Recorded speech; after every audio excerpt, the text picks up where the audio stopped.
கல்யாணி பாட்டி நடந்துகிட்டு இருக்கப்ப அவங்களுக்கு தலை கிறுகிறுன்னு சுத்துது. கீழே விழுந்துடுறாங்க. ராதா அவங்க அம்மா விழுந்து கிடக்கிறத பாக்குறாங்க. பதறி போய் கூப்பிடுறதுக்கு போறாங்க. சாரதாவும் அவங்க பொண்ணும் சம்மந்தி அம்மாவுக்கு என்ன ஆச்சோன்னு பதறி போய் ஓடியாராங்க. முத்துமலர் பதறி போய் அவங்க பொண்ணு கிட்ட சொல்றாங்க. முத்துமலரோட பொண்ணு வந்துடுறாங்க கல்யாணிய பாக்குறதுக்கு. முத்துமலர் பாட்டிக்கு தண்ணிய குடுக்கறாங்க. கல்யாணி கண்முழிக்கிறாங்க. முத்துமலரோட பொண்ணு கல்யாணி பாட்டியோட கைய பிடிச்சு பாக்குறாங்க.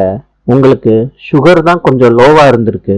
தாத்தா சொல்றாங்க, அந்த பொண்ணு இல்லாட்டி கல்யாணிக்கு என்ன நடந்திருக்கும்னு தெரியாது. விஜயும் காவேரியும் முத்துமலர் குடும்பத்தை பாக்குறதுக்கு வர்றாங்க.